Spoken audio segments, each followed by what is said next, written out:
I think the big question that most of us want to know is, are we at war with France? Well, we're not. And the reality is that over the last 9 months or so, we've actually licensed close to 1,700 EU vessels. Nearly 750 of those have been French vessels. What we're talking about here is a very small proportion of vessels that the French put forward to be licensed. But the truth is they just don't have a track record of fishing in the areas where they needed to be in order to qualify for one. So 98% of the vessels were given a license much earlier this year. Even in Jersey, they've now issued over 160 licenses to French vessels. But there will always be a small proportion that don't qualify, and that's what we're talking about here. So what is it that you're going to do then to ease the tensions at the moment that we're seeing? Well, look, we think that the comments that have been made by France on this are, completely disproportionate. They're unacceptable. The things that they are suggesting doing, which is basically start to be difficult at the borders and close ports and so on. This is a clear breach, not only of the trade and cooperation agreement that we've got with them, but also of EU law, the official control regime. And so we don't really think it's justified at all, because this is a very small number of vessels that just don't qualify under the terms of the agreement that was reached. And so what we're asking France to do is obviously try to calm this down and remove these threats. They're not acceptable. So what you've said is that the threats are not acceptable. Another thing you've also said is that what you're going to do is make sure that they're met with a proportionate level of, consequence, basically, if those threats are carried out. Can you just explain to us what that looks like from your point of view? Well, the first thing is, as the UK, the way that we approach these things in the way that you should is we will be talking to the European Commission. In fact, I spoke to the Commissioner 2 days ago when these threats were first made, because the European Commission has got a role and a responsibility to make sure its member states, including France, abide by the law and abide by the terms of the agreement that was reached. We've also summoned the French ambassador, Liz Truss, the Foreign Secretary, is going to raise these issues with her and ask her to explain and give an account of what they intend to do. We don't know what they'll do. They say they wouldn't introduce these measures until Tuesday, probably at the earliest. So we will see what they do. But obviously, if they do bring these into place, well, two can play at that game. And, we obviously, reserve the ability to be able to respond in a proportionate way. Let me just pick you up on that point, the French ambassador being summoned.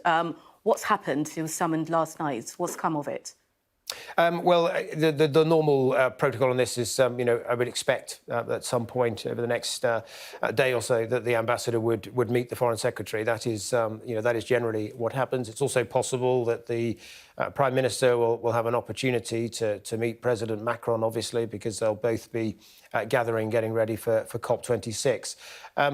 We want to defuse this issue, but the truth is we've not done anything wrong. We've abided by the terms of the Trade and Cooperation Agreement. And nearly 1,700 EU vessels have been licensed to fish in our waters. We've granted them very generous access. There's a small percentage, just 2% of the applicants who don't qualify, and that's what we're talking about here. And so the reaction that France have come up with is really totally disproportionate. Now, we're just hearing that the French agricultural minister has just been speaking on French TV, saying that there's been no progress at all between the UK and France. Why is he saying that? Clearly nothing is happening, nothing is going forward. Well, what's happening is that we've applied the terms of the Trade and Cooperation Agreement. And so Jersey decided on Monday that the approach that they would take. They communicated that to France and the Commission on Tuesday. That was announced yesterday in the end. But there were, as I said, around 163 vessels that had access to Jersey waters that were entitled to a licence. They've granted those licences, some of them on an interim basis until January, while more evidence is gathered. But there are 55 French vessels that had applied for access to Jersey waters, but couldn't demonstrate a track record during the reference period, so they just hadn't been accessing Jersey waters. It might be understandable they'd like the option to at some point in the future, but that's not what was agreed, and all parties understood what was agreed through that Trade and Cooperation Agreement. I mean, from what you've said, France's government claims that its country's fishermen lack half the licences that they require to fish in British waters, and they're owed them after Brexit. Is that true? No, that's simply not true. Why are they saying that then? Well, they've been granted, as I said, close to 750 licences.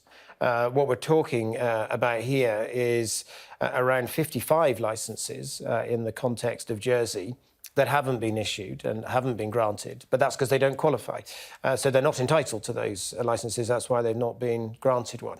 But what we have done is been very generous so far. Jersey offered interim licences to those vessels while they gathered the data. So they've been very reasonable and pragmatic. They didn't really need to do that. There was no obligation on them, but they've been quite generous in their approach.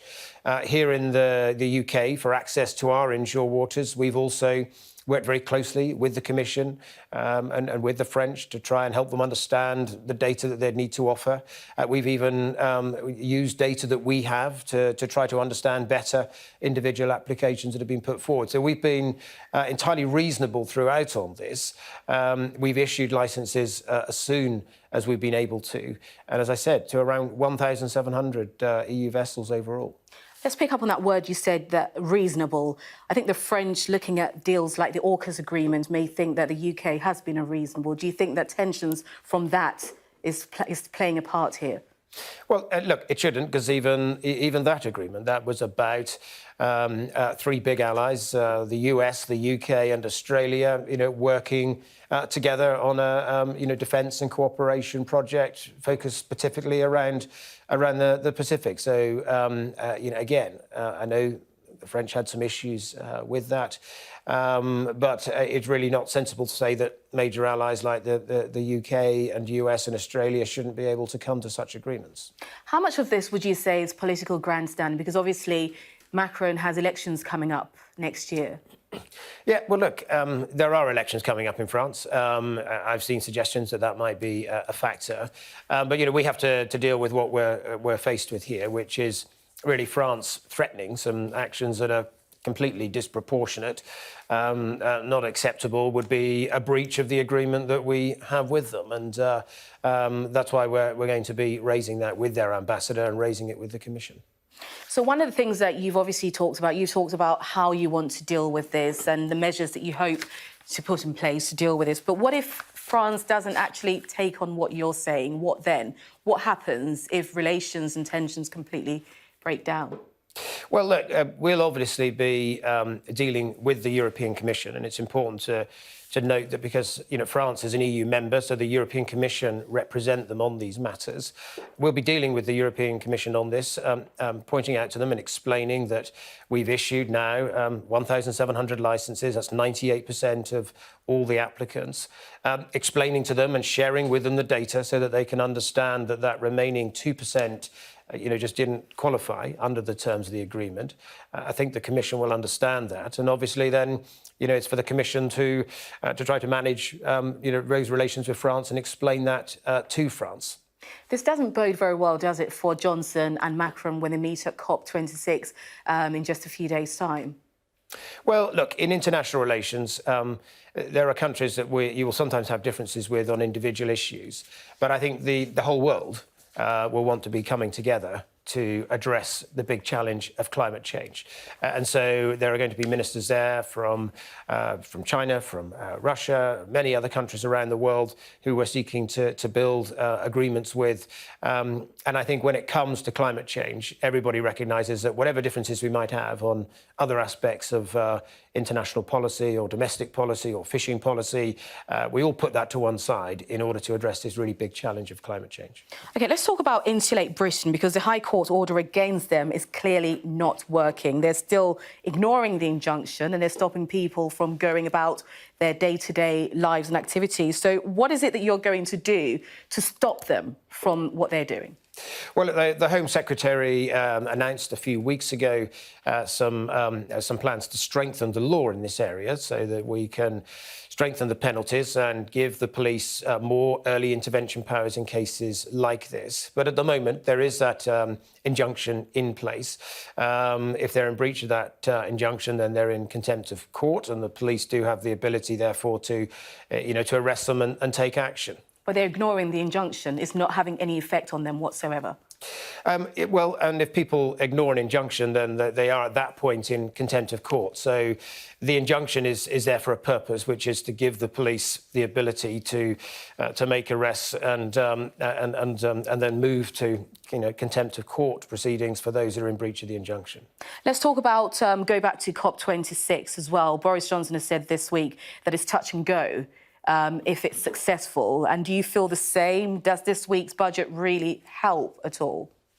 Well, look, these events, because they are big multilateral events with many countries, it is often difficult to get progress. We've been working incredibly hard, though, on our agenda, which is getting more countries to commit to net zero by the middle of the century, getting commitments on decarbonising transport and particularly electrification of cars, and in my case, working quite hard on a package around forests, mobilising finance and getting agreement on reducing and halting the net loss of forests around the world. So I'm optimistic about these agendas, but always, obviously, when we're in the final days and the build-up to it, you do get nervous about whether you'll get things over the line, certain agreements over the line. There's more to be done at the actual summit itself. I'm optimistic, but it is, as the Prime Minister said, touch and go. George Eustice, Environment Secretary, thank you very much indeed for your time and Thank you.